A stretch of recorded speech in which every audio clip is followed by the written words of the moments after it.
പാലക്കാട് കുന്തിപ്പുഴയിൽ കാട്ടാനയുടെ ജഡം. മൈലാമ്പാടം കാരാപ്പാടത്താണ് കുന്തിപ്പുഴയിൽ പാറക്കെട്ടിൽ തങ്ങിയ നിലയിൽ കാട്ടാനയുടെ ജഡം കാണപ്പെട്ടത്. സൈലന്റ് വാലിക്ക് താഴെയുള്ള പ്രദേശമാണ് കാരാപ്പാടം.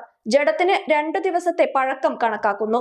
വനംവകുപ്പ് ഉദ്യോഗസ്ഥർ സ്ഥലത്തെത്തി മേൽനടപടികൾ സ്വീകരിച്ചു. നമ്മുടെ സൈലന്റ് വാലി വനമേഖലയിൽ 2-3 ദിവസമായിട്ട് അതിശക്തമായ മഴ പെയ്തുകൊണ്ടിരിക്കുകയാണ്. അതിന്റെ ഭാഗമായി ഇപ്പോൾ ഒരാന ഇവിടെ പൊരിച്ചു വന്നിട്ടുണ്ട്. നമ്മുടെ കുറ്റിക്കാലിൻ്റെ മുകളിലായിട്ട് ഒരു പാറയിൽ കുടുങ്ങി നിൽക്കുകയാണ്. ഇവിടെ നാട്ടുകാരും ഫോറസ്റ്റുകാരും എല്ലാവരും എത്തിയിട്ടുണ്ട്. സ്ഥലത്ത് വേണ്ട നടപടികൾ സ്വീകരിക്കാമെന്ന് ഫോറസ്റ്റുകാർ അറിയിച്ചിട്ടുണ്ട്. ആളുകൾ കൂട്ടമായി ഇവിടെ വന്നുകൊണ്ടിരിക്കുകയാണ്. അപ്പോൾ അതിന് പോലീസിന് നിർദ്ദേശം കൊടുത്ത് ഈ ആളുകളെ തടയേണ്ട ഒരു മാർഗം ശ്രമിച്ചുകൊണ്ടിരിക്കുന്നുണ്ട്. ഫോറസ്റ്റുകാർ അതീവ ഗൗരവത്തോടെ തന്നെ ഇത് കണ്ട് ഇവിടെ സ്ഥലത്തെത്തിയിട്ടുണ്ട്. അവർ ജാഗ്രത പുലർത്തിക്കൊണ്ടിരിക്കുന്നുണ്ട്.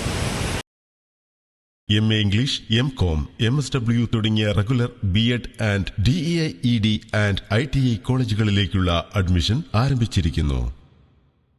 Ideal arts and science college, Cherpulassery.